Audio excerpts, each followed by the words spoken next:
I'm going to sit today because I have things I want to think through as I speak. And usually when I stand, I have pretty well clear in mind not what I'm going to say, but at least what I am saying. And my problem today is I just hope I don't speak some nonsense, because I'm going to sort of go out toward the edge of what I myself know. The question of right and wrong, of values, of what is good art and what is bad art, what is the need for art. These are very deep questions. Art basically is that aspect of human function, human activity, you might say, which engages the chitta or feeling. But Einstein also said that the secret of scientific discovery is also a sense of mystical awe. And it's true that in the higher reaches of all truth, intellectual as well as emotional, there comes a calm feeling, a calm intellect. What I want to talk about is that aspect of art that touches on these deeper realities. Everything in this world is, in a sense, relative. Einstein pointed out that there is one fixed thing, and that's light. The speed of light, however, is not absolute. It's a constant. That's the difference. The constant is 186 miles a second, or 300 kilometers a second. But they're already starting to think that there may be speeds faster than that. Master said that light in the astral world travels at 5 million miles a second. I don't know how he gets that. I just accept what he says. But the truth is that what we really can deal with is not absolutes, but constants, and above all, constants in direction. In our age, we're faced with a great deal of confusion as to what is right and what is wrong, as to morals. They say there are no moral absolutes. Well, there are at least absolute directions. And the point, I made this point in my book, Out of the Labyrinth. It's, to me, a very important book because it goes into the basis for all the confusion in our time, because people think everything is relative and don't think that it's relative to anything. They have it going up, down, sideways, left, right, any direction. And as David Evie was saying, people say that it's a matter of taste, as if taste had nothing to do with anything. But it does. And that's the point that I want to make. And because this is a weekend on the arts, and we've called them the joyful arts for a very good reason, that art should take us in the direction of, well, obviously I've said joy, but why? We need to understand that everything relates back to the basics of how God created the universe and who we are. God created the universe, first of all, on the surface of his consciousness. Everything exists in consciousness. There is no possibility of anything being anything but conscious. I made a joke yesterday of saying that I had spent the day trying to prove Master's thesis, or test it rather, that there is no such thing as unconsciousness. I admit I slept a lot. I needed the rest yesterday. But the reality of everything that we see around us and everything that we are is based on the consciousness of the divine manifesting the universe that we live in. It is vibration, it is Om. God, that one unmoving, the spirit, Brahman, that one unmoving consciousness, in order to produce consciousness, as it says in the first chapter of Genesis, the spirit moved upon the waters, there was movement, and that movement created an appearance of duality, Dvaita. Everything in this world is duality. Again, duality is not a fixed thing. There's nothing fixed in the universe. Where you have vibration, you have up and down, constant movement.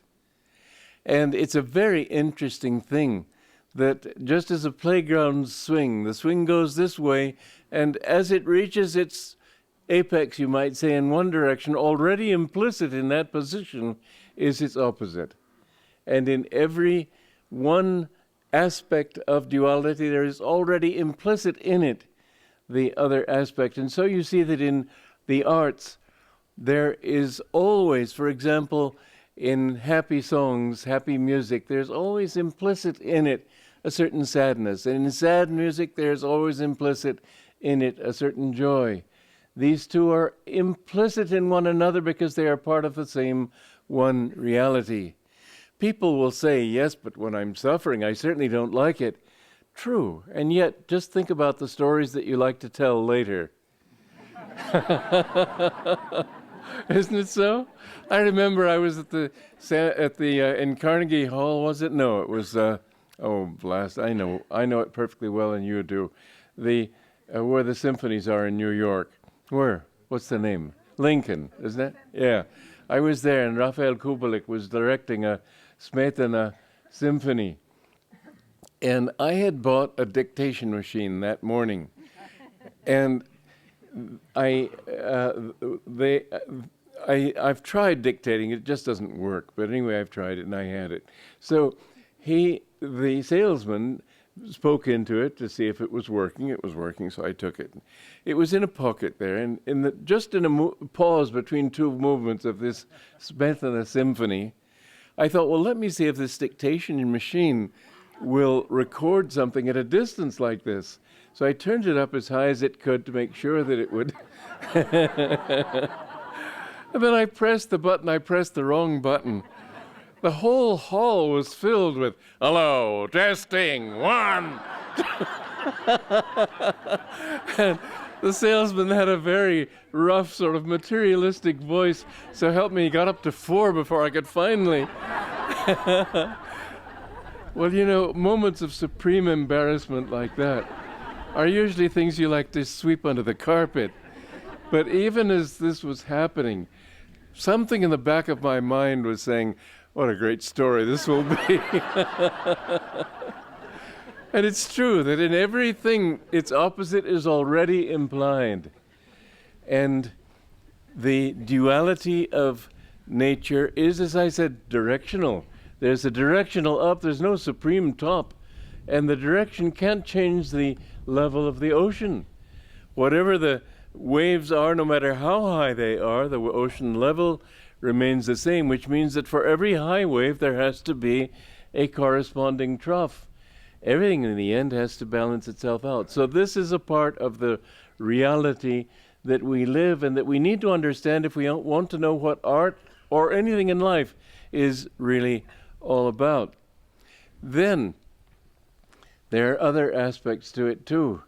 There is also in that direction, you have the 3 gunas. Tamoguna is the darkening quality, which you might compare to the trough.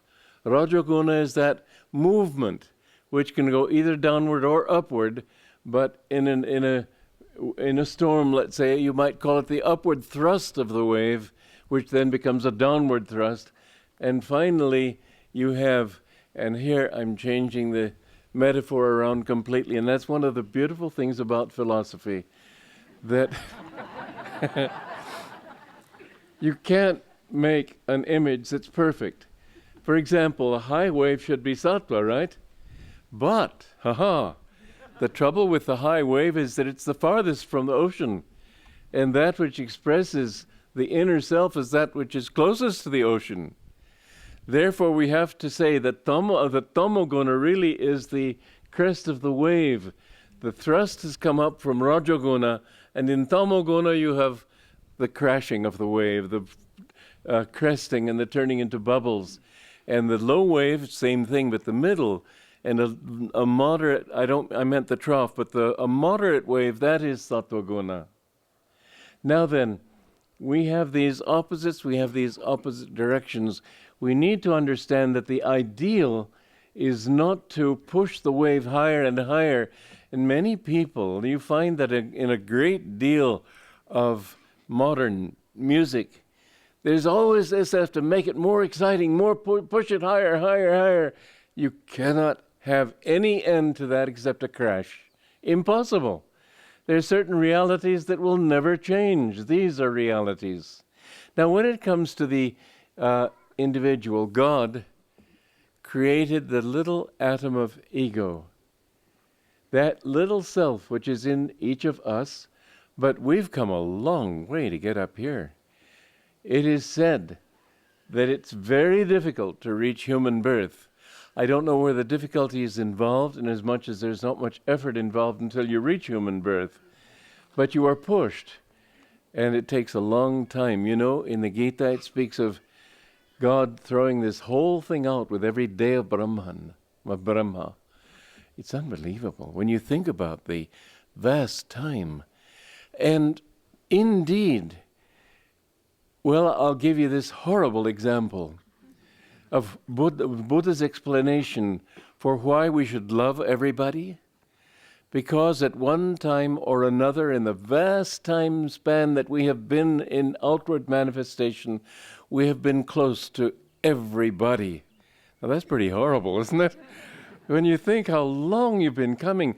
And you know, the odd thing is that every up has to be cancelled by a down, which means that you can never have what you want as success.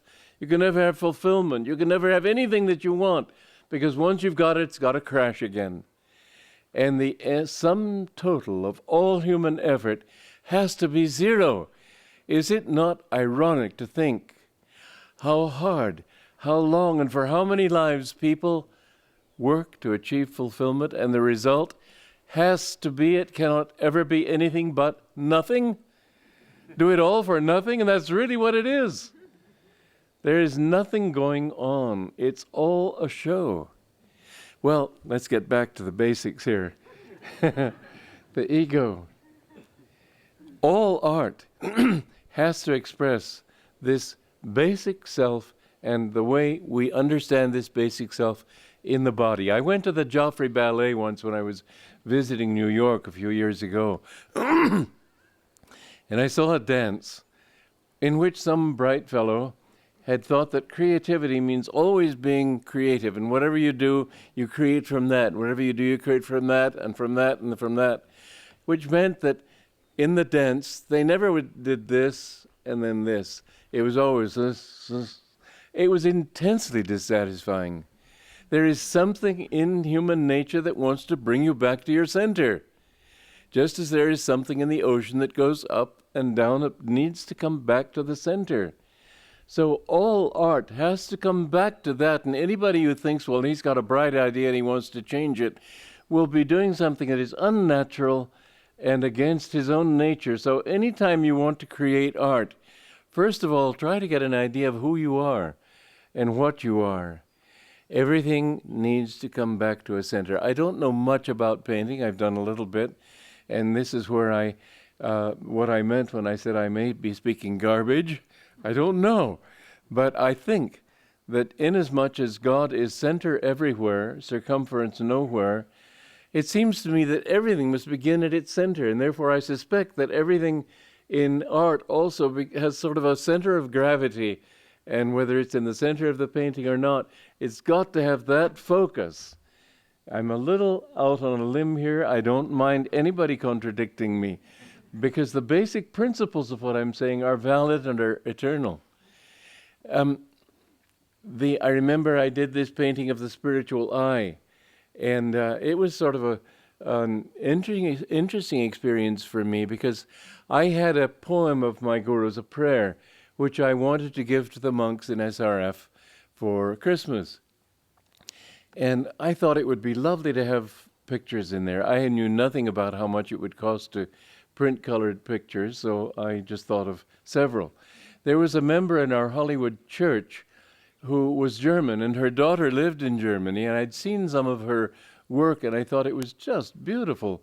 I thought that would be wonderful, so I asked this lady if she could write to her daughter and ask the daughter if she could do some illustrations for this book, which we sent her. Well, finally, at the beginning of December, mind you, Christmas is December 5th. That's rather late in the game. This was back in September when I started the process. Beginning of September, I got these pictures. They were absolutely awful. angels sitting on clouds playing the violin, and, just nothing that said anything at all, and not at all the mood of that particular poem. So then there was a member of our church there who was a Walt Disney artist, and I asked him if he could do something, and he gave me a sketch of what he had in mind, and it just didn't do it. He didn't have the feeling of the poem. So I was meditating. I was really determined that this should happen. And I was sitting in my meditation room, and suddenly this idea came to me, and I thought, well, let me give him an idea, and then he can make a painting out of it. So I went downtown and bought some watercolors, and I didn't know watercolor technique. I had done a little bit of oils when I was a child. So I did it in sort of oil technique, but I did it, and it wasn't quite right, but I changed it a little bit. I wanted sort of waves coming up to the spiritual eye, and it was just much too dark, so I painted little white lines, very fine, to make it an upward movement toward the spiritual eye. And that was much too bright, so I covered that over with blue, thinking, what'll I do now? And it just looked perfect. Layered like this with sort of dark sort of wave effect underneath and that brighter wave effect, and then, I don't know, it was just wonderful. Then the spiritual eye, I had a picture of Master in front of you. You've all seen that picture. And I had him with his arms up, and it was sort of the hands were like the spiritual eye, and the arms also had that, and the hair also had sort of a similar curve to it. I don't know how, but it was a very nice painting. I decided I didn't need any help. And again and again, I found that when I needed to do something, I didn't need to know the art of it.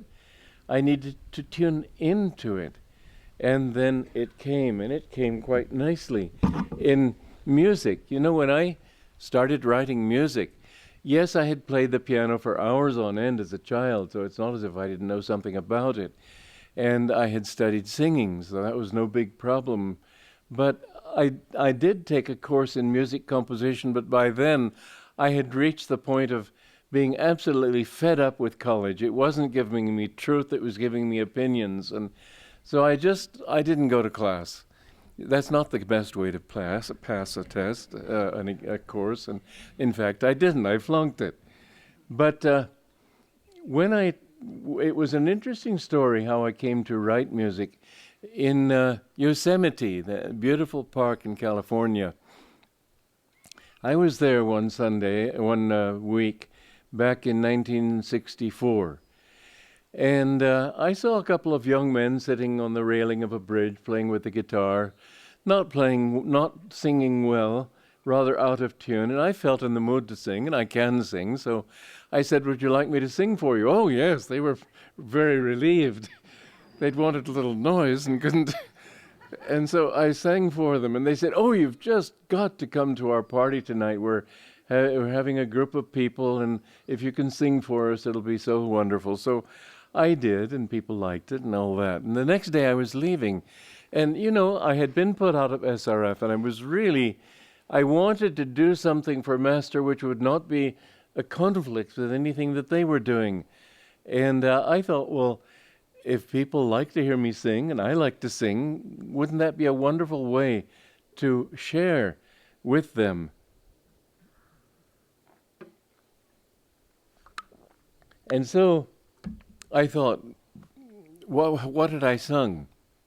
Well, I couldn't sing I've Been Working on the Railroad.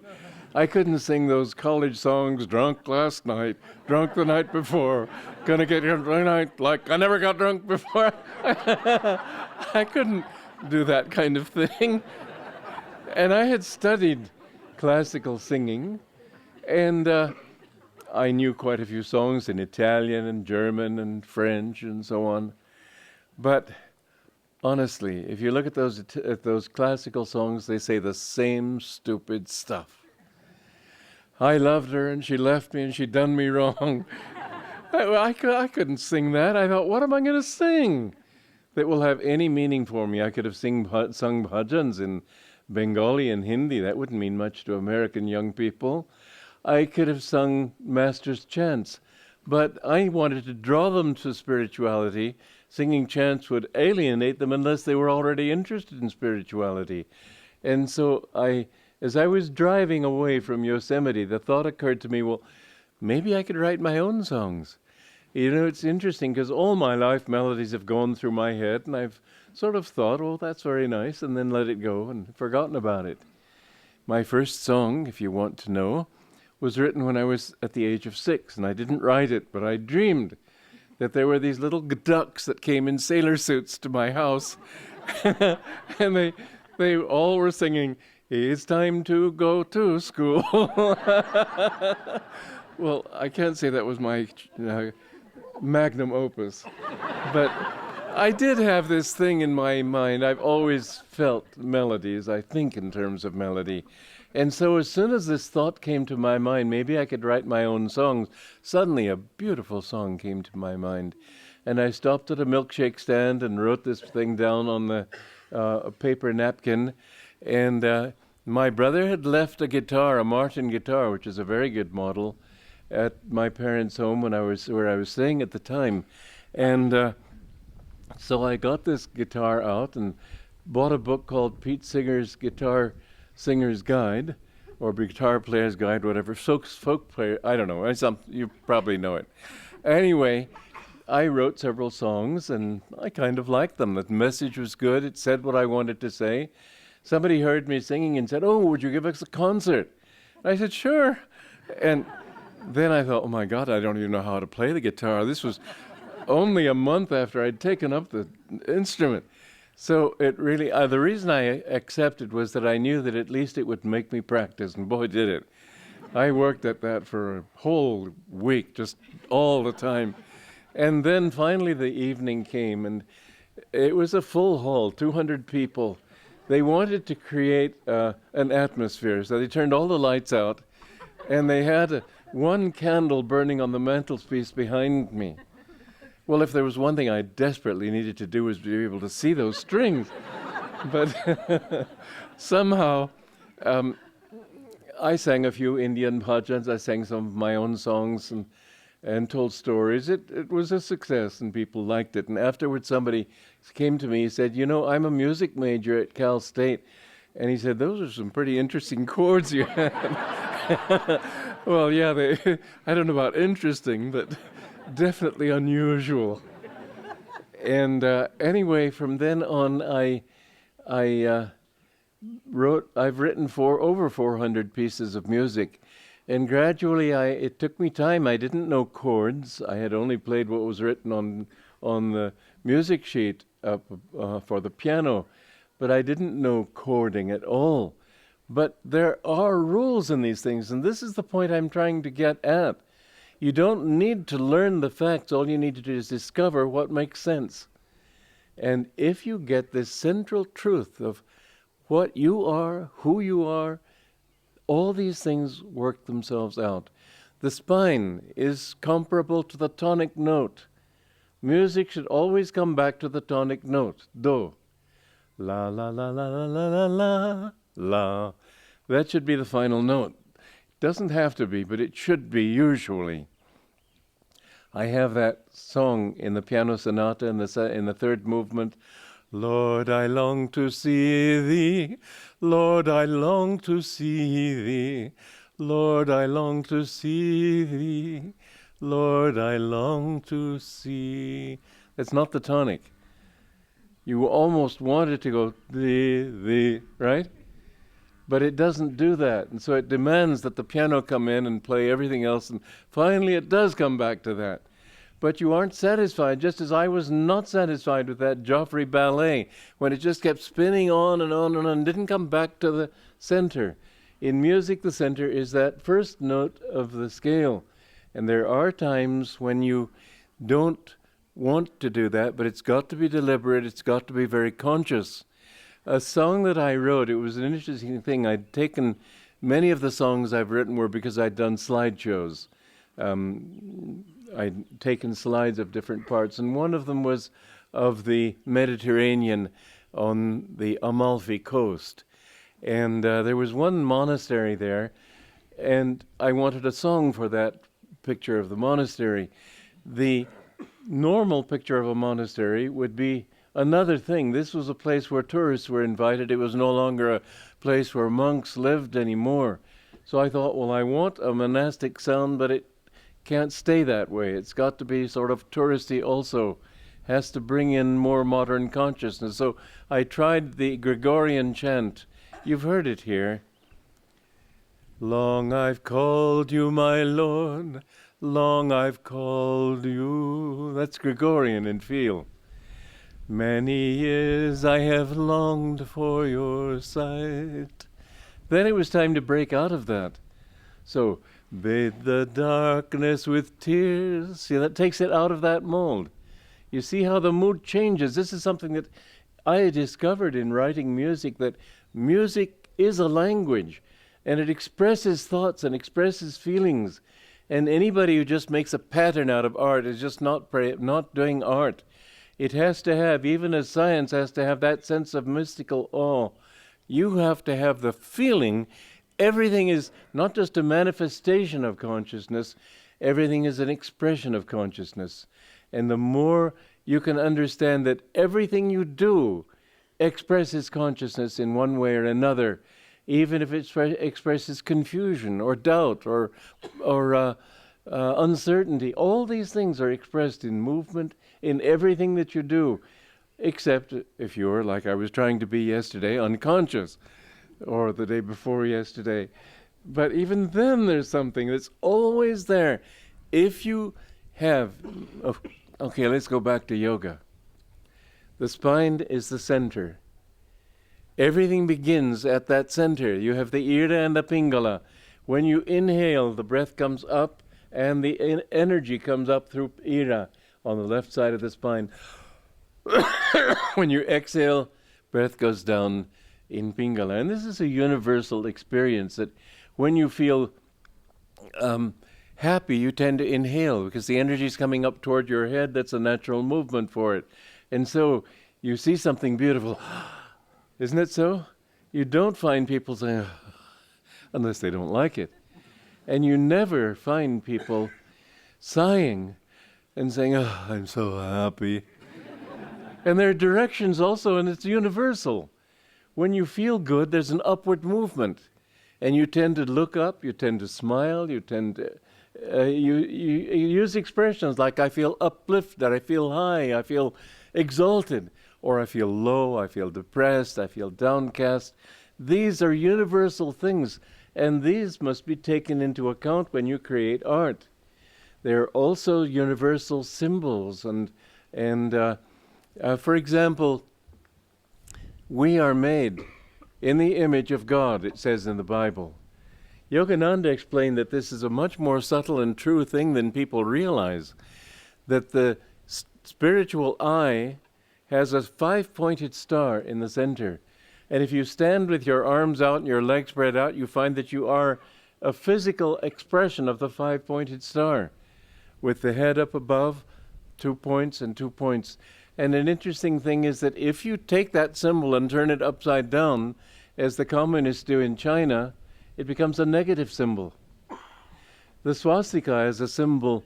They've described it in different ways, but I think it has to do with the movement of Kundalini and how you're looking at Kundalini, because when Kundalini arises, it moves this way.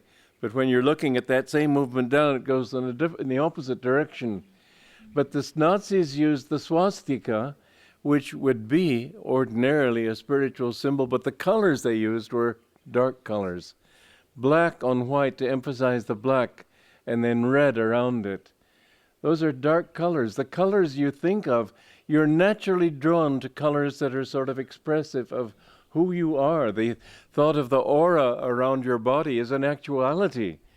And the kind of aura that you emanate depends entirely on your state of consciousness. And so you will be naturally drawn to different colors. Some people are drawn to pink, others to blue, others to green. And each of these colors has its own particular impact on the body. A blend of all the colors is a good thing. But dark and muddy colors indicate a dark and muddy consciousness. And a great deal of modern art, if you think, what does it mean, you can't explain it. But you must know, some people say, well, I don't know much about art, but I know what I like, is not such an invalid criterion as people think. Because what you really are saying is, I know what makes me feel uplifted or downcast. I told you yesterday or the day before about that hotel I was in The Hague in Holland. I think it was there. It was some hotel in Holland. And by the reception desk there was a modern painting, a large thing, covered the whole wall. It was just garish. It's everything it said was, I'm confused, I don't believe in anything, I don't want anything, I hate everybody. This is, you call this art? Okay, there you can call it art. There is satanic art as well as divine art. And we must understand that this is so, because art can uplift you or it can take you down. Don't think that because a painting is famous, therefore it's a good thing to hang. Think, what is it doing for you? Because some paintings have a very depressing effect.